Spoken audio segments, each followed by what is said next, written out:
The long sentence, I think, is an art that is in danger. And I say in danger because while I've noticed that in today's current landscape, literature landscape, many recent works as of late have tended to eschew longer sentences in favor of a more fluid style, should I say, very clipped sentences, so on and so forth. In the tradition of Hemingway, should I say?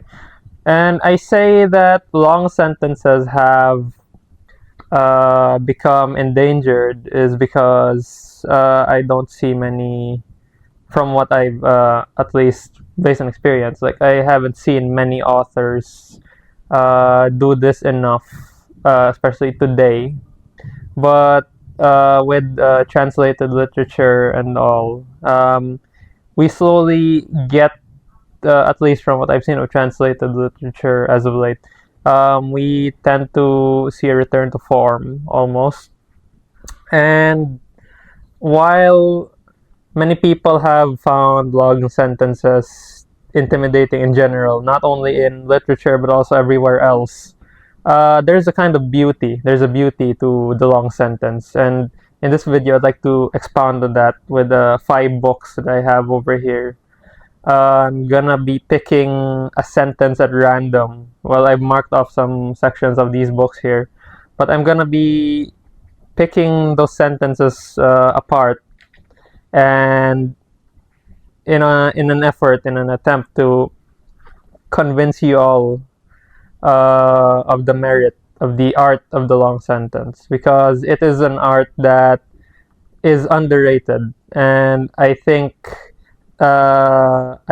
hope that by sharing my love for long sentences to you in this video, I'd be able to convince you to pick up books that may not have as much appeal at first because of the style, like the convoluted, sometimes labyrinthine style that is the long sentence. But I hope to convince you all by the end of this video to pick up at least some of the books on here, not like at least try them to see if they really are worth your time. But for me, they have been extremely worth my time. So first, I'd like to start off with the infamous Ducks Newbury Report by Lucy Ellmann. Now, this book is, again, I've talked about this in the last year-end wrap-up, but case in point, it is a story about a woman, a single mother, who has an internal monologue running through her head about all these worries about this or that. And on top of that, she is trying to do a lot of other things in the background. Like it says here in the back, she runs her own bakery from her home. She tries to get to the root of why her daughter is estranged from her suddenly. And it's basically an indictment of America and everything that it stands for. And the fact that we are all sleepwalking into an ecological disaster. So, to start, I have the sentence here. Is actually the first sentence that we get from the perspective of the mother. Well, the part before this is tied to the mountain lion episode, the first of many mountain lion episodes, which mirror the mental state of the mother. But here goes. And I'll only be reading a part of the sentence because it's a long sentence. This is actually a book that's over 1,000 pages long, and it's wall to wall with text. But the neat thing is, alongside this long sentence, it's occasionally broken up into, again, the mountain lion episodes, which add more to the story. But here goes. The fact that the raccoons are now banging an empty yogurt carton around on the driveway. The fact that in the early morning stillness, it sounds like gunshots. The fact that even in fog, with ice on the road and snowbanks blocking their vision, people are already zooming around our corner rather. The sight of many a minor accident. The fact that a guy in a pickup once accidentally skidded into our garage, and next time it could be our house or a child. Wake up, picture day, Dicamba, Kleenex. The fact that a pickup truck killed Dilly, the fact that she'd successfully dodged cars for 3 whole years, the fact that she knew all about cars, but during that time the traffic grew. The fact that it's crazy now. The fact that after Dilly got killed, the kids painted a big warning sign with a big black cat on it and stuck it right by the fence, but nobody notices it. The fact that they're all going too fast to see it. When the cat died, we had catnip tea. The fact that failure to yield causes 1 in 5 accidents in Ohio. The fact that our car crashes are up 20% since 2009. Haw tree, buckeye, black walnut, hickory, butternut. The fact that Stacy's old enough to handle the road but the other kids aren't. The fact that a little boy was killed in his bed just the other day by a skidding car crashing into his house, Ben asleep. The fact that there are 2 cardinals right now in the lilac tree. Brown sugar. The fact that 11% of Americans carry on driving when the fuel tank empty light comes on. The fact that, boy, you'd think it'd be more like 80% Ronnie chicken feed. The fact that there are macrophages. The fact that I dreamt I flew all the way to India to get a teaspoon of cinnamon, but when I got home I realized I needed to get a teaspoon of cinnamon, but when I got home I realized I needed flaked almonds too. Security, holding pattern, go figure, not in my backyard. The fact that we had to do our taxes and try to remember every little bit of income and expenditure. The fact that there was more of the latter than the former. Family Dollar, Zyker's password, username. Your card is now active and ready to use. The fact that not only do we have to calculate our income and expenditure, but we got to figure out how to get more money and keep on getting more money till we're dead. Medicare for all, M4A. The fact that by the time Leo was old enough to get Social Security, it probably won't even cover the price of a ham sandwich, much less a bottle of wine. The fact that we're in for a wineless old age, oy vey, OJ. The fact that Leo has to go to Philly tomorrow and I'm not so good on my own. The fact that Ben knows so much for such a little kid, maybe too much. The fact that he says drugs work on a molecular level that can be assessed using logarithms and child curves, but I just pop him and leave the rest to chance. Breakfast, alarm clock, laundry, spin brush. The fact that we have to have a cocktail party and I don't know what to wear. The fact that the only fun part is deciding on the canopies, cocktails, cock-a-doodle-doo, oh my word. The fact that words just pop into my head like that, dear me. The fact that I've got to get the dough going for the cinnamon rolls. Okay, I'm gonna stop right there. Okay, so we could break down this sentence as follows. But before that, I'd like to say that this is, for this part, basically, I read this as an exercise in the long sentence as mania. And I say the long sentence as mania because you have a lot of things happening all at once. It's like words are being thrown out constantly. And it's a bit different. It's a bit similar to the long sentence as stream of consciousness, which I will be talking about later in this video with another book. But the long sentence as mania could roughly be a subsection of that. But for this video, I'd rather we have another part. Hence, the long sentence is mania. Now, to break this sentence up into its constituent parts, and this isn't even the full sentence because it goes on for a few more pages, but I don't want to read the other pages for fear of boring you. But okay, so a key aspect of this sentence is the repetition of the fact that.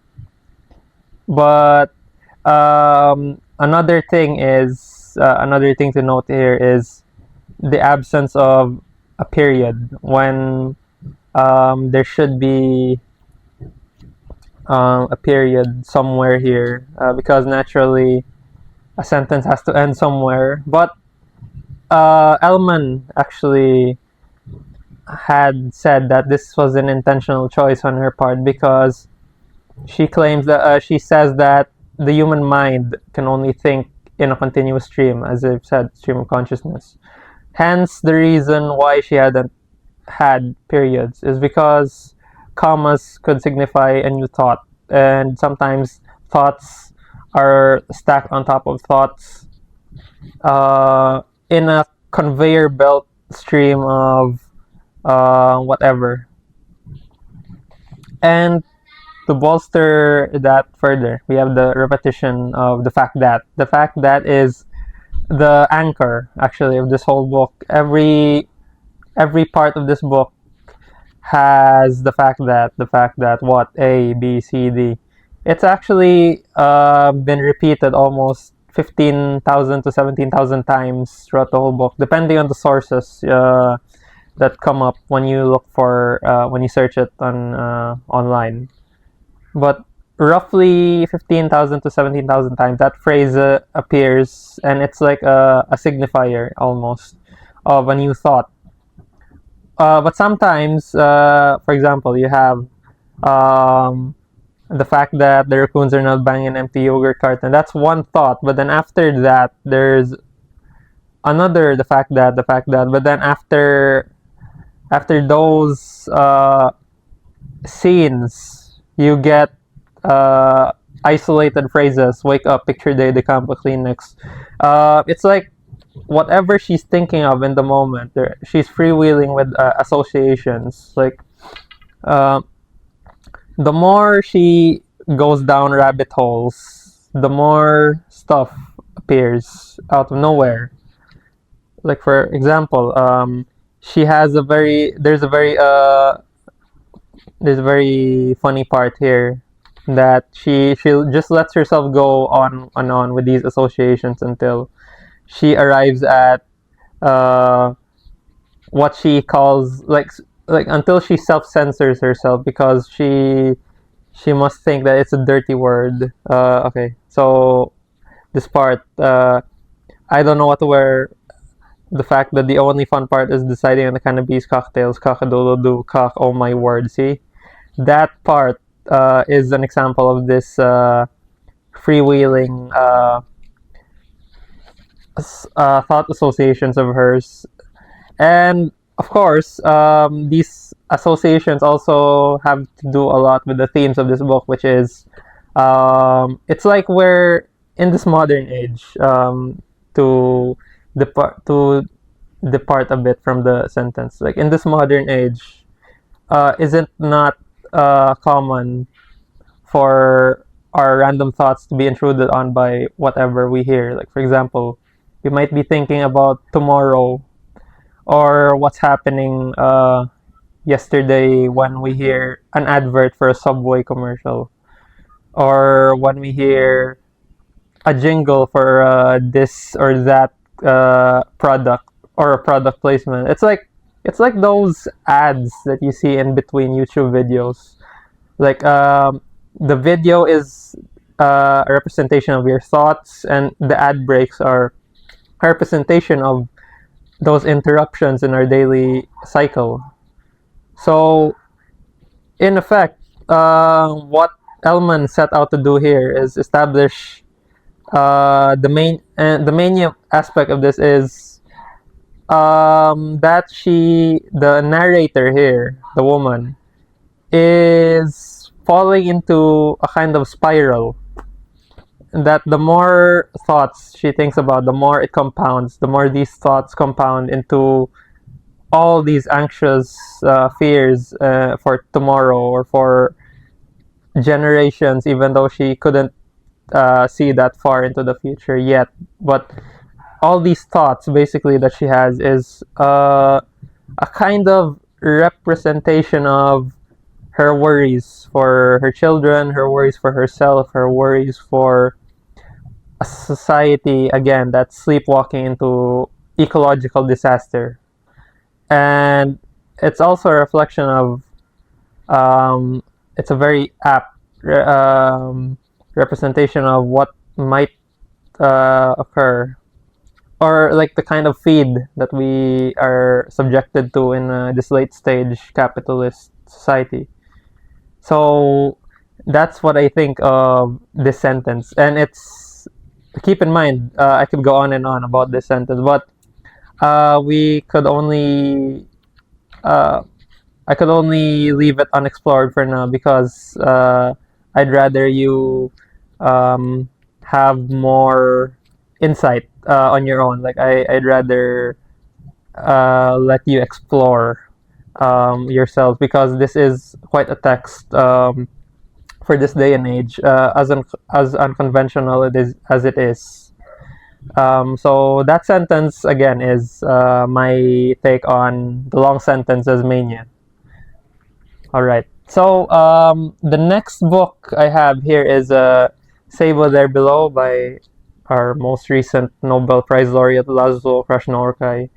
This book is basically a novel in stories, almost, about the goddess Sabo, the Japanese goddess Sabo, uh, who in mythology, in Japanese mythology, is a goddess who keeps a peach tree, and that tree blooms every, I believe, 1,000 years.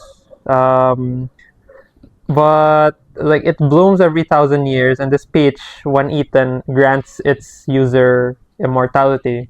So in this book, like the premise is the goddess Sabo, traverses through time and space in order to look for the next person who is worthy of being immortal. But then that's just the thinly veiled version of the plot, because this book, as expansive as it is, has no defining plot to it. It's more of a conversation between art and beauty. So this book is a book that explores the limits of art, the limits of beauty, and how it might be an antidote to this silent apocalypse that we are all sleepwalking towards again. To branch off into to branch out from Duck's Newbury Port, but this is this is a very different experience altogether. Trust me. As opposed to Duck's Newbury Port, Sabo There Below is rather more, slightly more palatable, in the sense that the sentences that Krasznahorkai employs in this book, while long, are occasionally broken up into paragraphs. But don't get me wrong, most of his sentences here are still wall-to-wall text, but it's slightly more manageable, seeing as it's broken up into slightly manageable pieces. But it doesn't take away from the experience altogether. This is a book of sheer beauty. It's been a great influence on me as a reader years ago, and a few stories and poems of mine have been inspired by this book. And to read a sentence from this book, which is also the opening sentence, taken from chapter 1, which is Camo Hunter. And it begins with the opening shot of a heron standing still on a river bed, and he hunts. He stands still, waiting for the opportune moment to strike at a fish or whatever he catches, and that's the beginning of the book. To read, everything around it moves, as if just this one time and one time only. As if the message of Heraclitus has arrived here through some deep current, from the distance of an entire universe, in spite of all the senseless obstacles, because the water moves, it flows, it arrives, and cascades. Now and then the silken breeze sways, the mountains quiver in the scourging heat. But this heat itself also moves, trembles, and vibrates in the land, as do the tall, scattered grass islands. The grass, blade by blade, and the riverbed, each individual shallow wave, as it falls, stumbles over the low weirs, and then, Every inconceivable fleeting element of this subsiding wave, and all the individual glitterings of light flashing on the surface of this fleeting element, this surface suddenly emerging and just as quickly collapsing, with its drops of light dying down, scintillating, and then reeling in all directions, inexpressible in words. Clouds are gathering. The restless, jarring blue sky high above. The sun is concentrated with horrific strength, yet still indescribable, extending onto the entire momentary creation. Maddeningly brilliant, blindingly radiant, the fish and the frogs and the beetles and the tiny reptiles are in the river. The cars and the buses, from the northbound number 3 to the number 32 up to the number 38, inexorably creep along on the steaming asphalt roads built parallel on both embankments, then the rapidly propelled bicycles below the breakwaters, the men and women strolling next to the river along paths that were built or inscribed into the dust, and the blocking stones too, set artificially and asymmetrically underneath the mass of gliding water. Everything is at play or alive, so that things happen, move on, dash along, proceed forward, sink down, rise up, disappear, emerge again, run and flow and rush somewhere. Only it, the Shirosagi, does not move at all. This enormous snow-white bird, open to attack by all, not concealing its defenselessness. This hunter, it leans forward, its neck folded in an S form, and now it extends its head and long hard beak out from this S form, and strains the whole, but at the same time it is strained downward, its wings pressed tightly against its body, its thin legs searching for a firm point beneath the water's surface. It fixes its gaze on the flowing surface of the water. The surface, yes, while it sees crystal clear.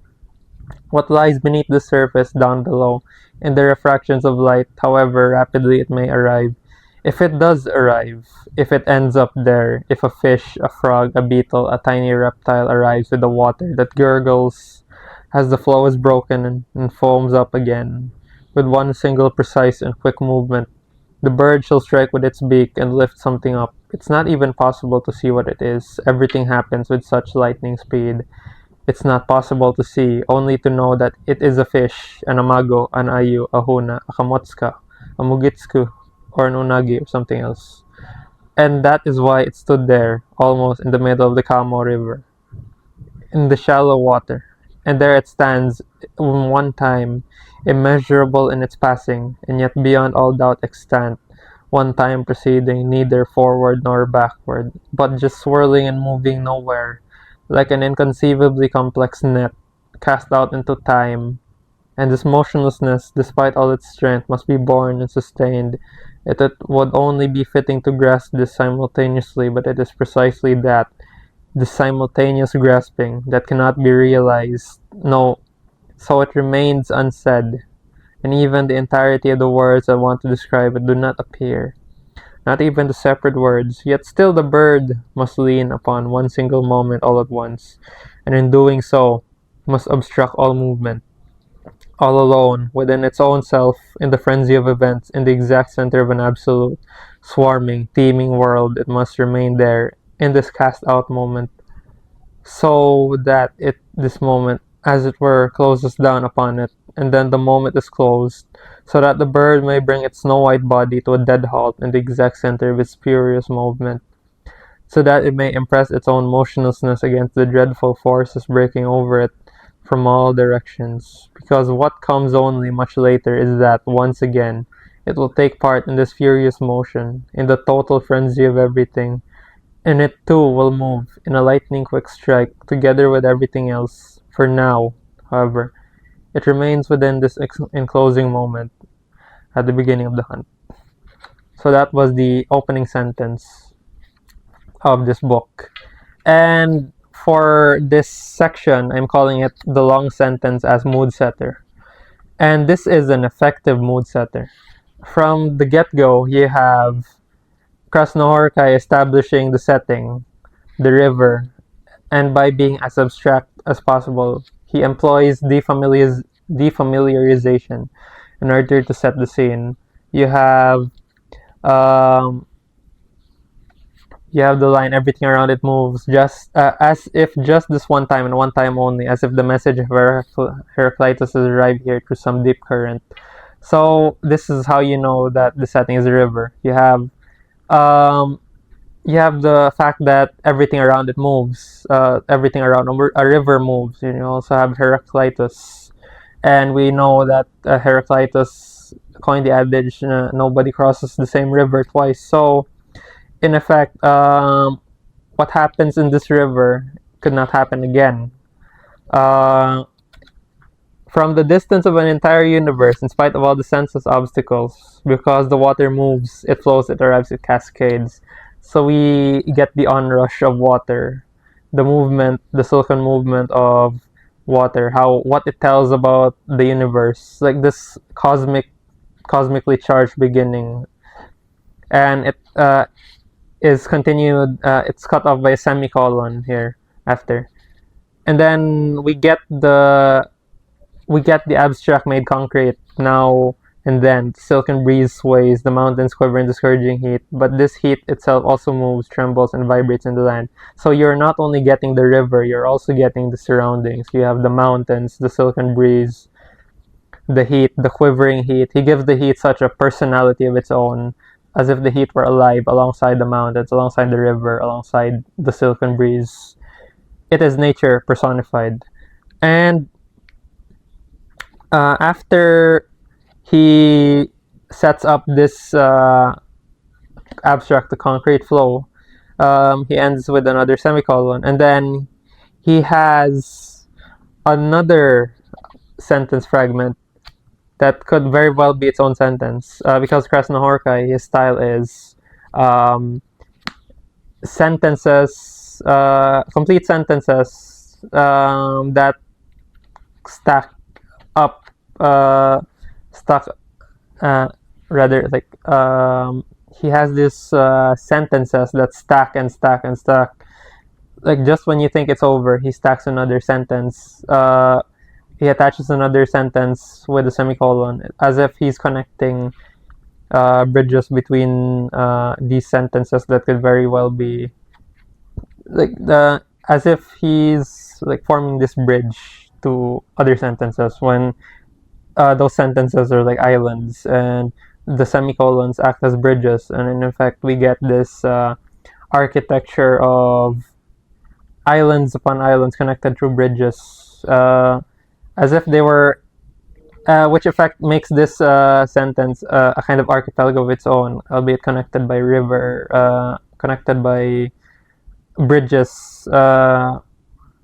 While they may seem isolated, the sentences themselves are still unified through those bridges, which are the semicolons. So to continue from that tangent, each individual shallow wave as it falls tumbles over the low weirs, etc., etc.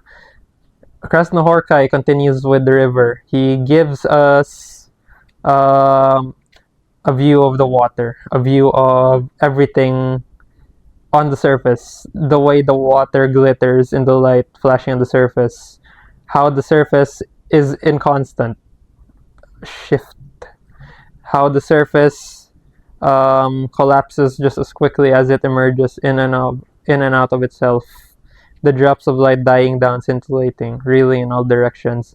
It's as if the very nature of water cannot be contained in such. It's like words fail to describe how water could be this living entity, in much the same way as Rezan Negarestani paints oil as a sentient being. But that's for another time.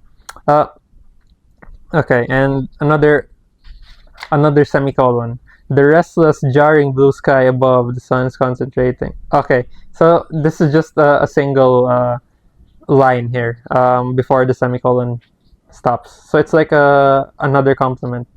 The sky complementing the water. Okay, now we move on to the next part. And it talks about the sun. The sun is concentrated with horrific strength. It's still indescribable. And so basically from here on out, it's like single one-liners to further complement the river, the motions of the river. So you have the jarring blue sky, the sun, the fish, the frogs, everything, until it pans to this highway. It pans to this to the northbound number 3 to number 32 to number 38. So it pans across. So it's like this river, the sun, the beings living in the water, and then we come out of the water and we see the highway, and then we are reminded that this isn't some idyllic land, but it's actually set in modern context. And after that, Krasnoarki goes on to outline how everything is essentially at play or alive, and that all of these things, the sun, the mountains, the river, the highway, all coexist to some level we could only grasp at for the moment.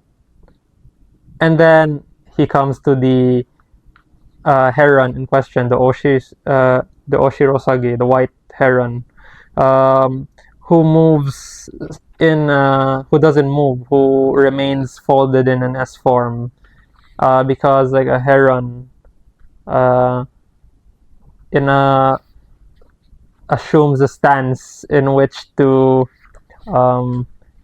anticipate any prey that might come across its field of vision. So it strikes. It doesn't strike yet, but it is on guard for whatever it may come across. The Amago, Anayo, Ihuna, Kamotsuka, Mudgitsuku, or Nagi, or something else, or a fish, a frog, a beetle, everything. It is open to the idea of catching everything because it is ultimately a creature who lives to hunt.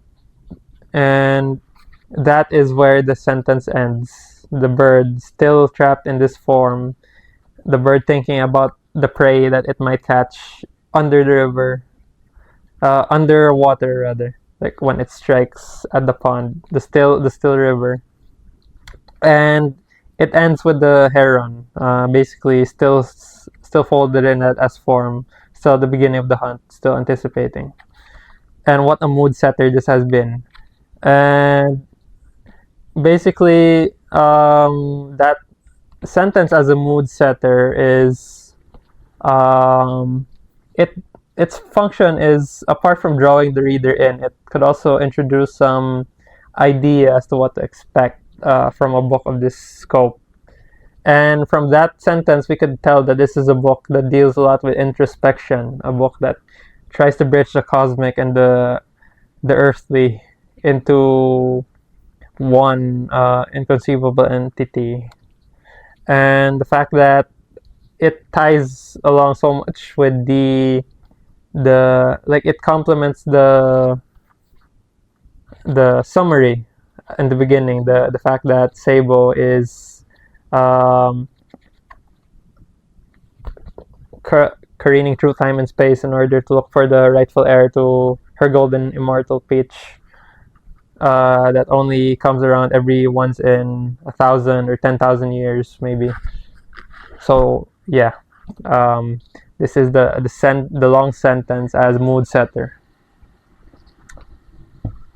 But to go back to another kind of long sentence, we have Ulysses by James Joyce, one of my most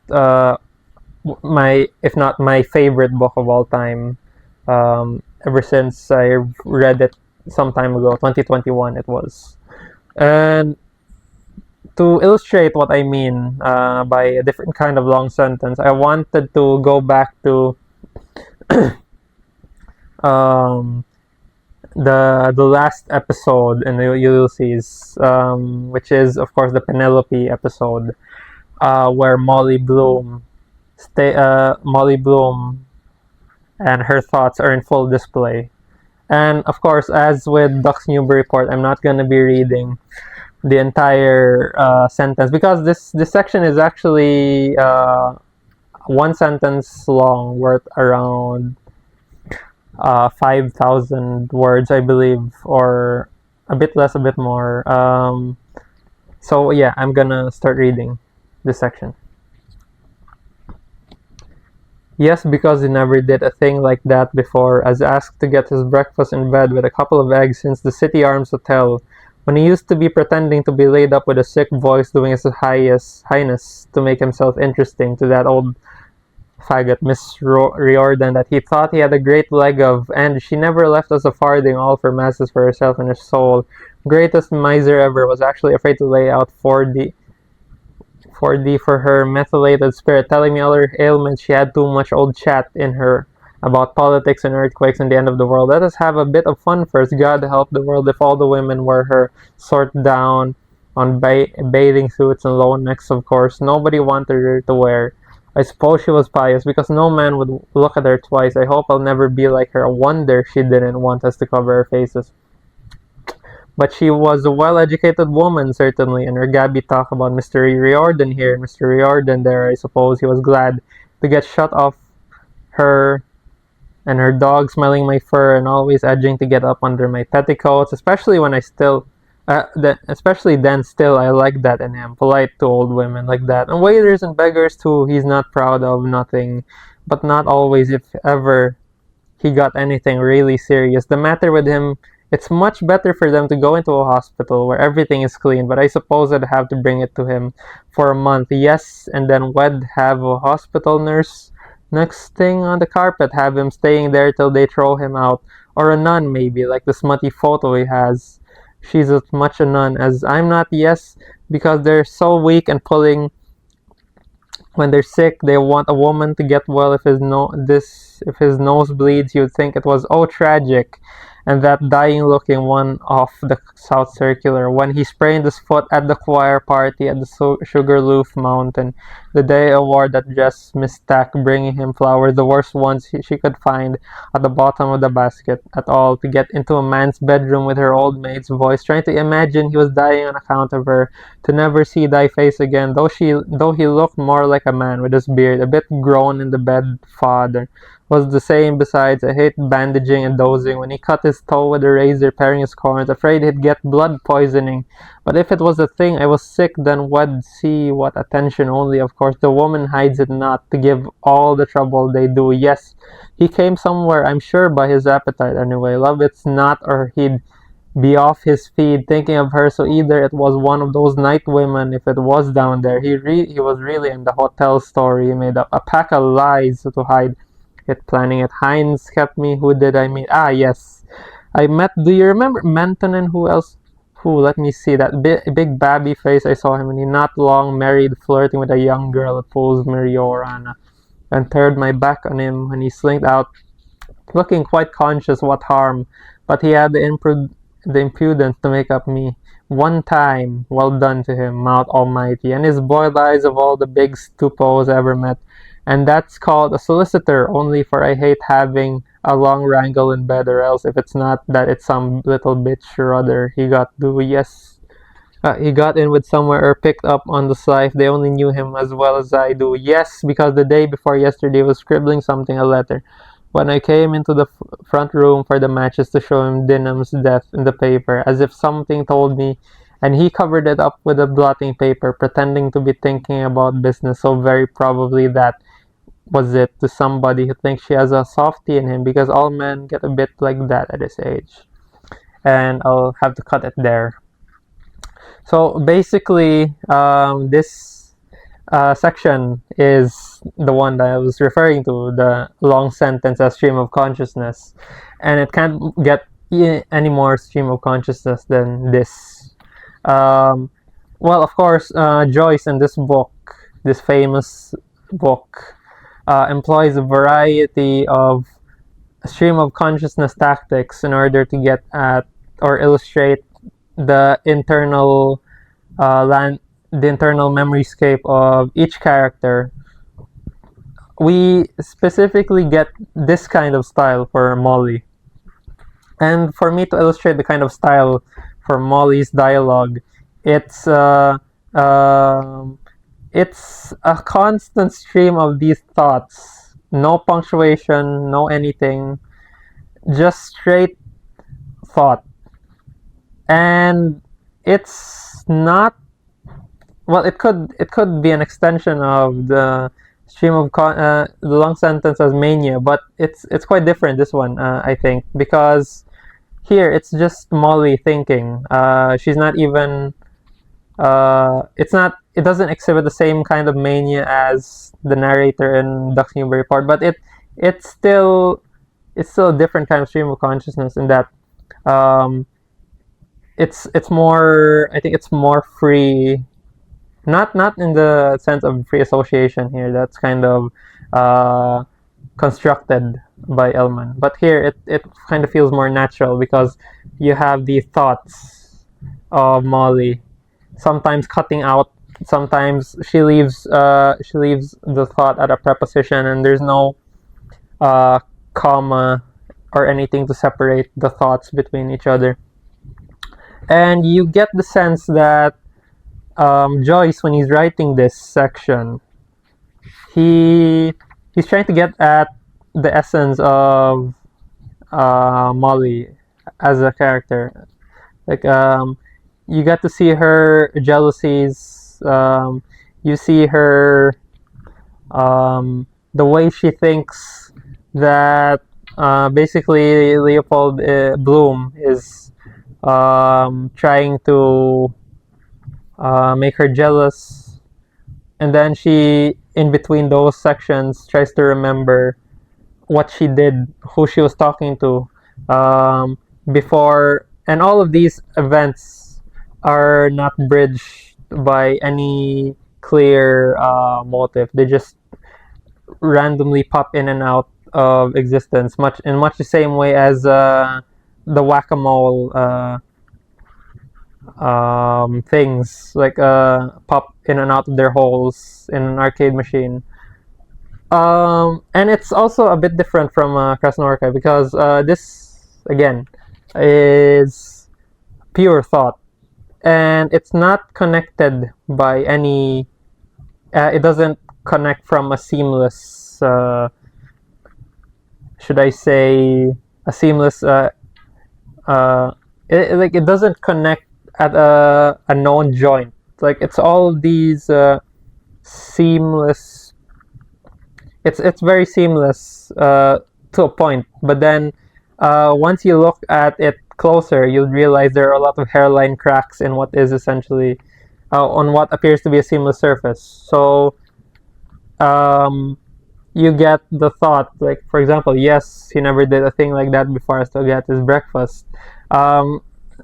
It's like she's like Molly here is talking about how Joyce. Not Joyce, rather. Like how Bloom is like she remarks on the strangeness of Bloom's routine for that day because he had his breakfast somewhere else and he's trying to like as if he's trying to make himself look interesting to a certain Miss Riordan, but then it and then she diverts to the fact that Miss Riordan is a miser, and she illustrates this to a humorous degree when she talks about how Miss Riordan is afraid to lay out 4 dimes, I think. Correct me if I'm wrong, but 4D for methylated spirit that would heal her ailments because she's that much of a miser.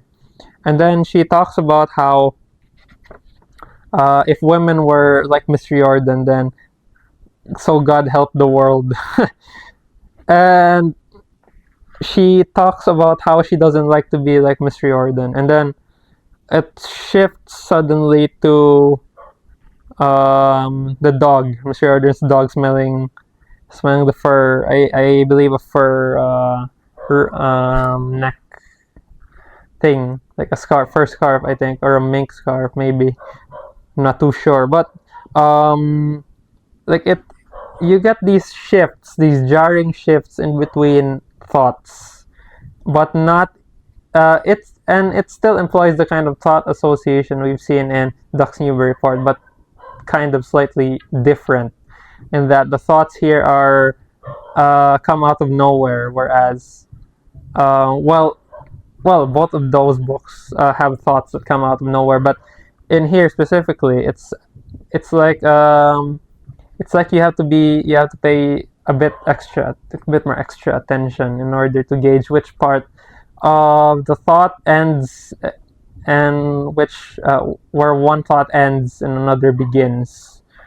And of course, it feels a lot more natural, this one, because it eschews um, a healthy amount of a healthy amount of thoughts are in here. Well, it's a very. It also shows us like the very vulgar, not necessarily vulgar. I mean, that must be why many people have been quick to call this an obscene book, because of sections like this where Joyce clearly lays out a character's inner monologue.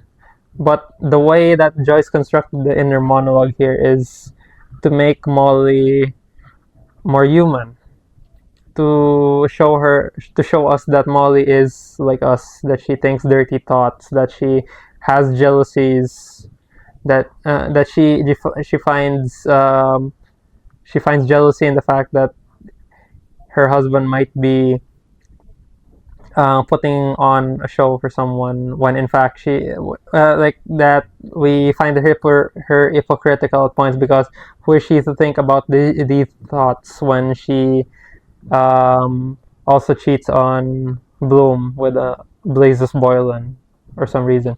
And what I love about this section is the fact that she um, goes on and on about these minutiae that comes across her way, and by laying it out there for all of us to see, these minutiae add up to something that gives us a kind of portrait of her that's more honest, more raw, more vulnerable.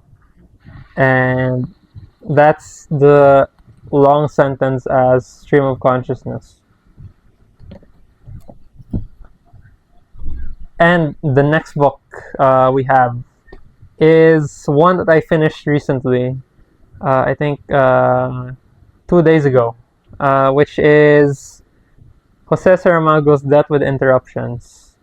And I haven't talked about this one yet because I just finished it recently, but I will talk about it in depth in the next month's, like when the reading wrap up for January comes out next month. But for now, to introduce this book, it essentially asks us what would happen if no one died, or what would happen if death were to be delayed, but even like what would happen if death were delayed for all of humanity. But in this context, it's just a country that may or may not be Portugal, seeing as Saramago is from Portugal. So this book essentially asks us the question: is death meant to be taken as an inconvenience or a fact of life, or rather, like, is not dying an inconvenience, or is it a blessing, or is it what have you?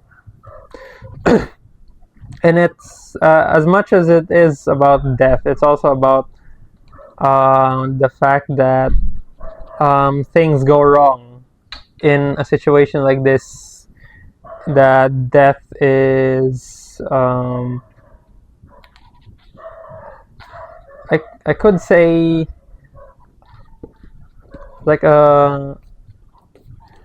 it's like a litmus test almost, like the fact that if death were to be removed from the equation, it could be a litmus test for how society would react to the situation at hand.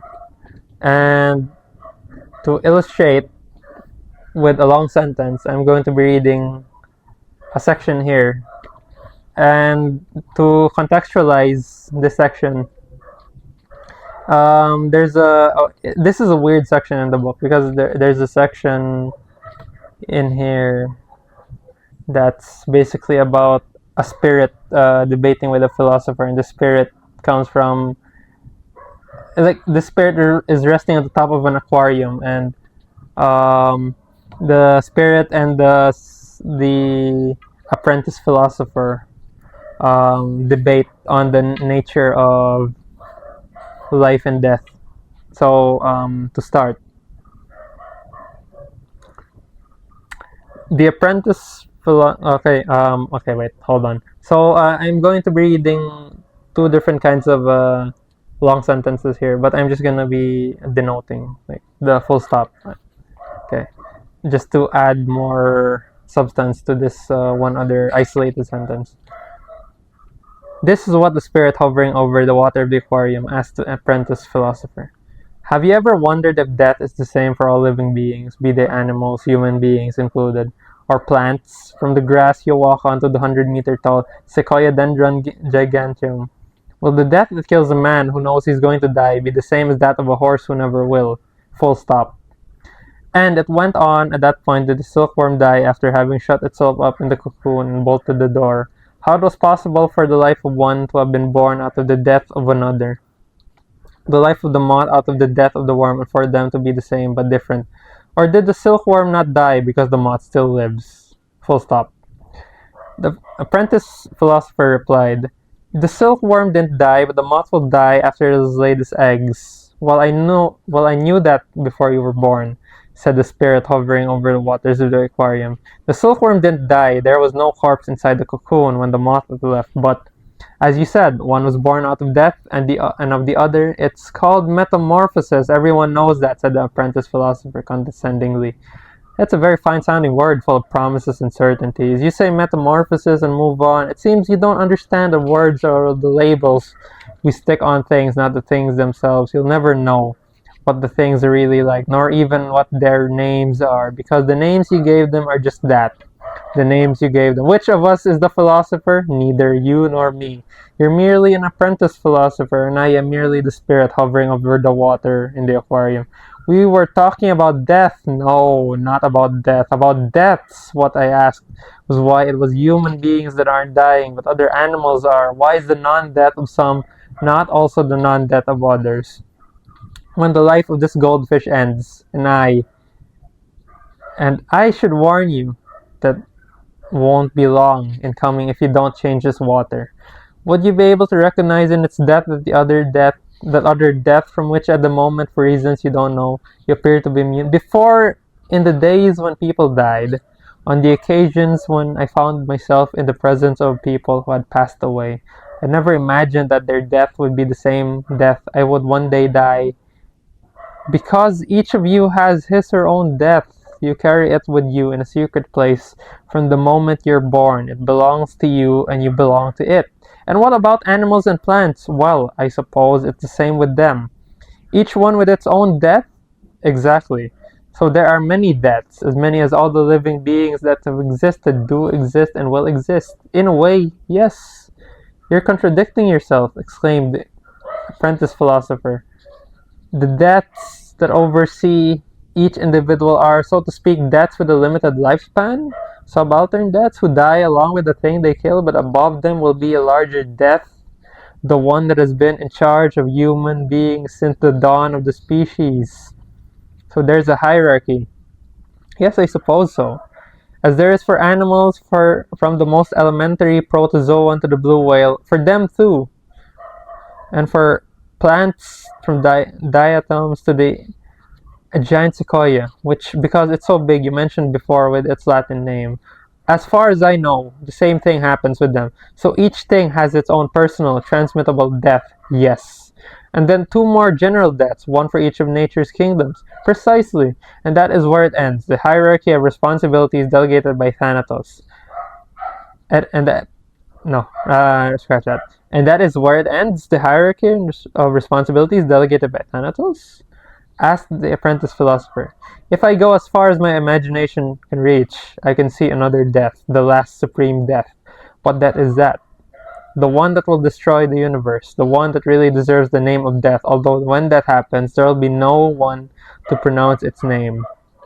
The other things we've been talking about are nothing but tiny, insignificant details. So there isn't just one death, concluded the apprentice philosopher somewhat unnecessarily. That's precisely what I've been saying. So the death that used to be our death has stopped working. The others, the deaths of animals and plants, continue to operate, so they're independent, each working in their own sector. Now are you convinced? Yes. Right. Now go and tell everyone else, said the spirit hovering over the water of the aquarium. Full stop. And that is how the controversy started. Full stop. So, with this sentence, the sentence in the middle of those ones with a full stop so suddenly is my example for the long sentence as Socratic dialogue, or perhaps the long sentence as philosophical treatise. So this section is again the sentence rather is essentially a back and forth between the spirit resting on the aquarium and the apprentice philosopher, both of whom are theorizing on the death of, like theorizing on the nature of why people had stopped dying within what I could only assume to be Portugal. Because in the book, most of the action is confined to this one place, a land in which people have stopped dying ever since New Year's Eve. And by people not dying, it poses a problem for governments, for the government, because if people stop dying, then there'll be no one to, there'll be no burials, no funerals, no one will be, no one will be given like only animals, only house pets, only birds, dogs, cats, and other house pets, for example, could die because, as it's said here, human death is different than animal death. So basically, the way that the Socratic dialogue works here is that the spirit and the apprentice philosopher present opposing views, and the more they discuss, the more their arguments enter into this wash cycle. Um, they try to get at the heart of the matter of death, and it's a common theme in this book, like the nature of death and how many personages throughout the book um, essentially act as mouthpieces as to debate how human death may be different from animal death. That's one angle, but there's another angle here earlier on in which the Pope and I believe it was I believe it was the Prime Minister and the Pope were talking about how the devil may be playing tricks on us by convincing us that death is has been ended and that everyone is immortal, basically. But then, going back to this Socratic dialogue presented here, so we have the beginning, the question that the spirit poses, that if he ever wondered if death was the same for all living beings, and of course, the philosopher replies, um, the silkworm may not didn't die, but then the moth, after laying its eggs, will die. So it's like in response, the spirit gives the argument that yes, the silkworm didn't die, but there's no corpse inside of the cocoon when the moth left. So it's as if it's like death and life and death are basically interlinked. In that with the death of one comes the life of another, and then they bicker back and forth until they arrive at the conclusion that like they try to wrap their hand around the fact they try to wrap their head around why it is only humans that are spared death but animals die, regardless of death's directive to delay death. And essentially what happens here is that they arrive at the conclusion that there is essentially the last supreme death that happens to all of us, and that we haven't the world in which this book operates hasn't arrived at that death yet. Like they've only arrived at the normal death, the one with animals. So essentially, two kinds of death. The two death hypothesis, as I'd like to coin it, which has sparked a major controversy within the world in which this book is populated. And basically, there are those of the school that don't believe in death being too faceted but multi-layered. Then there are those of the school that we have entered a new phase of the evolution of humanity because of the fact that we have stopped dying. And it is this Socratic dialogue. This is one taste of the Socratic dialogue in this book. As for the style, Saramago, he achieved this effect by basically eschewing the period. You can see a pattern here. Many writers in this list seem to be allergic to periods, but that's besides the point. What Saramago does here is he has dialogue. Like whenever two characters are talking, he doesn't separate. He doesn't separate the action into simple paragraphs as you would in a normal book or text.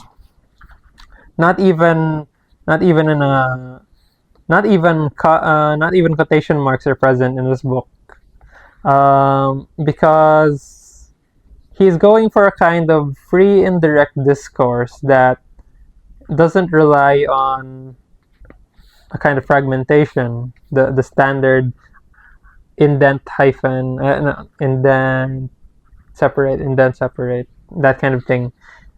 And by doing it like this, he achieves this kind of surreal effect almost.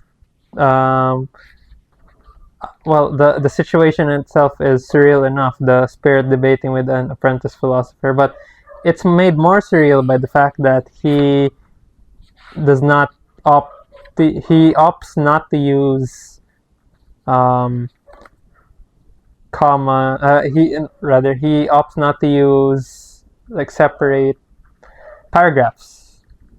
And every time a character begins talking, the beginning of their dialogue is capitalized, but then when another person is talking, their section is cut and there's another capital after a comma, which will denote another character talking.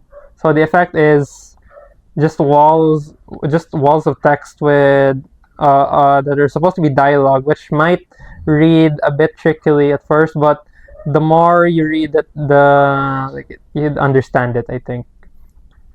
And according to the preface I've read of this book here, of his that I've read, called The Stone Raft, one of his translators actually said that this style of Saramago's isn't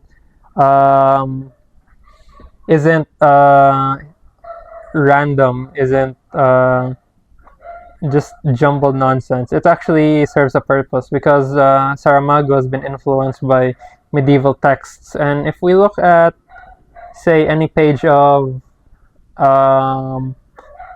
like old manuscripts, perhaps in that time during the Middle Ages, you'd see not much delineation between like not much indents, not much paragraphs. Like it's all walls of text, and when characters talk in between that same sentence, it's like he doesn't separate into paragraphs. So that's the kind of style that Saramago is going for, a kind of late style adapted from the Middle Ages, and by doing so, he gives a kind of unique flavor to his sentences. And in this book, it is pronounced. It's very pronounced. And so, yeah, that is the sentence as Socratic dialogue or philosophical treatise. And finally, we have Underworld by Don DeLillo, one of my earliest influences in regards to writing and in regards to American literature in general, because this was a gateway book for me when I was just getting into American literature very deeply back in the pandemic hit. So I'd allow myself a brief indulgence here in that I'm going to read two different long sentences in this book because there are many themes scattered across this book, which is essentially about Nick Shea and Clara Sachs and their relationship told in reverse from the 90s up until the 60s, in effect bringing us along for a ride of a half century of American politics, culture, and everything in between. So it's a very expansive book, and many of the themes covered here range from of course, late-stage capitalism, the nature of waste, war, commodification of society, all number of these themes. And to start, I'm going to read this first one that I marked off. She heard the yammer of police cars pulsing in stalled traffic and saw 100 subway riders come up out of the tunnels, accompanied by workers in incandescent vests, and she watched the tourists snapping pictures and thought of the trip she'd made to Rome many years ago for study and spiritual renewal. And she'd swayed beneath the great domes and prowled the catacombs and church basements, and this is what she thought as the riders came up to the street, how she'd stood in a subterranean chapel in a Capuchin church and could not take her eyes off the skeletons stacked there, wondering about the monks whose flesh had once decorated these metatarsals and femurs and skulls, many skulls heaped in alcoves and hidey holes, and she remembered thinking vindictively that these are the dead who will come out of the earth to lash and cudgel the living, to punish the sins of the living. Death, yes, triumphant. That was the first sentence, and the next sentence I'd like to read is happens towards the middle. But before I proceed to that next sentence, I neglected to inform you of the context of this sentence. So basically, there are these two characters, both nuns, Gracie and Edgar, Sister Gracie and Sister Edgar, and they were waiting for a character, and I believe it was Sister Edgar who had this I believe we're getting the perspective of Sister Edgar in this section.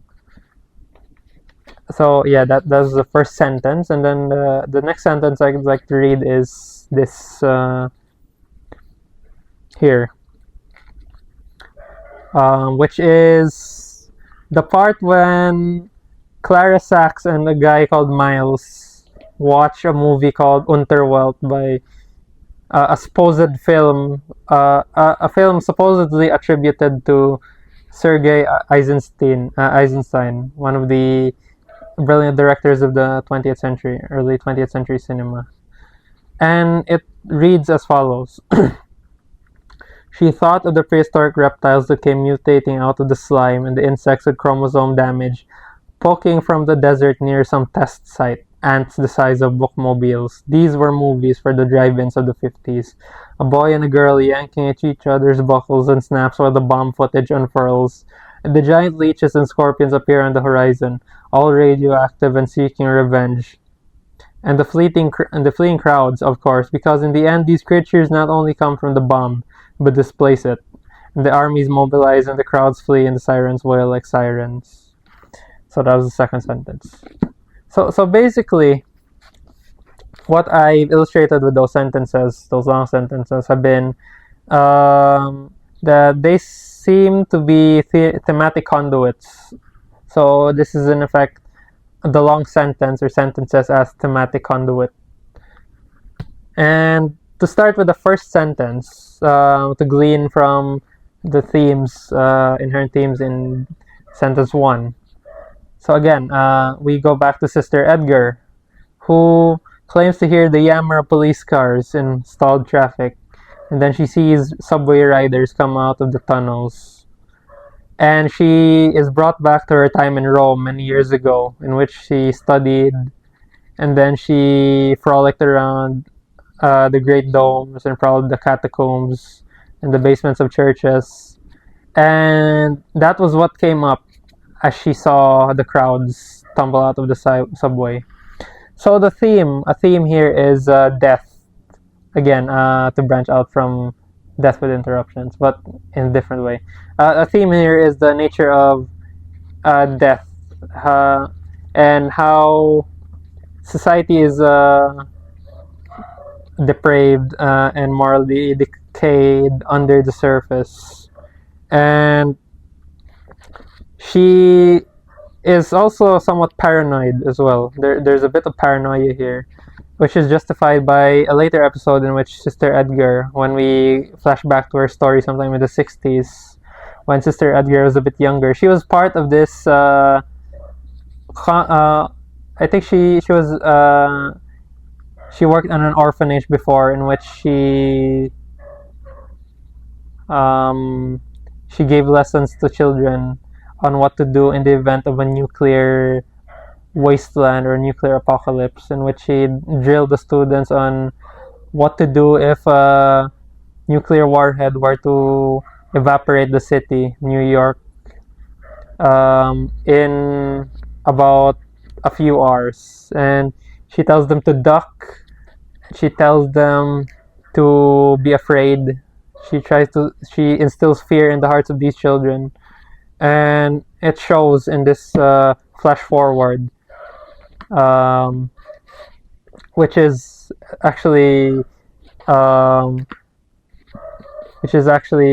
being told as the book goes on in reverse.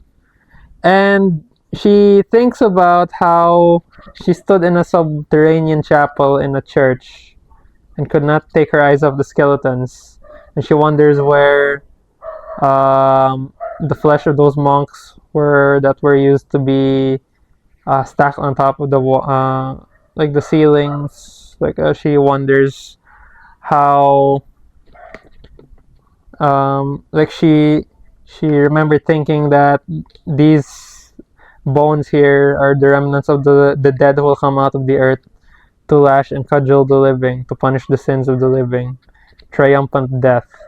Which harkens back to the prologue, actually, in which, as the World Series was happening, as the baseball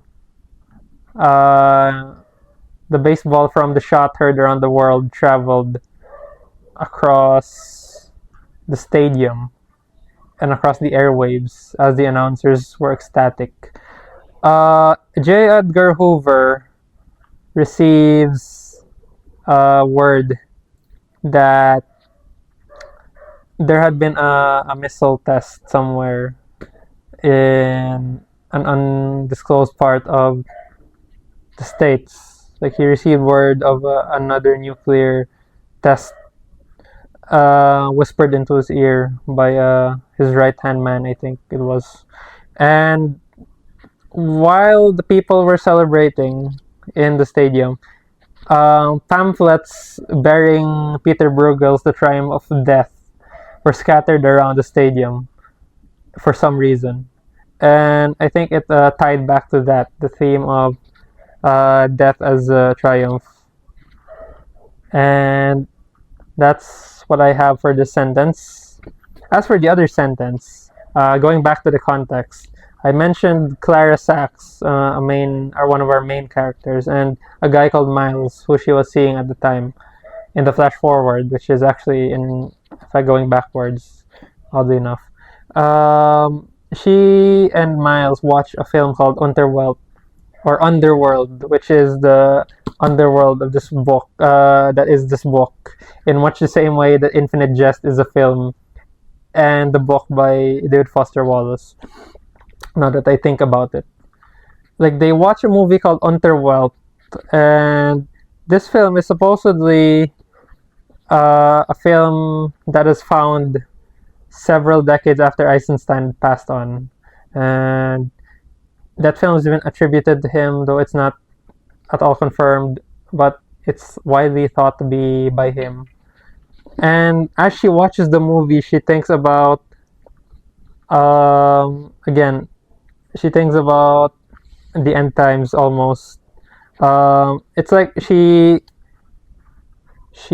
transposes sex onto the image of bomb footage and the image of all these creatures, slime, insects with chromosome damage, and it's like she's equating. It's like sex is death, like almost. To borrow William Volmanism, death as a like sex as death, like. And another key theme, of course, of this book is sex and death, because early on in the book we see Nick Shea and Brian Glassick enter a shop that sold only condoms, and they reflected on the nature of sex as convenience almost, and the fact that sex is commodified, and the result is these condoms bring up more single-use plastic waste into landfills, and we get a lot more waste from there. So in effect, what I illustrated with these two long sentences is the fact that they are thematic conduits, that they reference key themes in the book. They serve as a kind of they serve as their respective own backdrops to these wider questions in the book about the nature of waste, the nature of spectacle, the crowds. The future is in crowds, as he says in Mao 2. The future belongs to crowds, and by bringing us to these themes, DeLillo hopes to shine some well, not shine, but he hopes to direct our focus on what to expect, or what we may get or glean out of this text that is Underworld, which is one way of looking at it, I suppose. And that is the long sentence as thematic conduit. And that's all I have for today. And thank you very much for watching. This has been quite a departure from my usual videos, and a very welcome departure at that. As I mentioned earlier this year, that I'd try to branch out into more niche content, and this is one of those series. I hope to continue, like the art of blank. But if you would like to see more of these types of videos, especially more examples of long sentences, for examples are in no short supply, do let me know in the comments, or if you have any suggestions for the art of blank series, you may drop them down below in the comments. So thank you very much, and happy reading, and I hope you have a great day. Bye.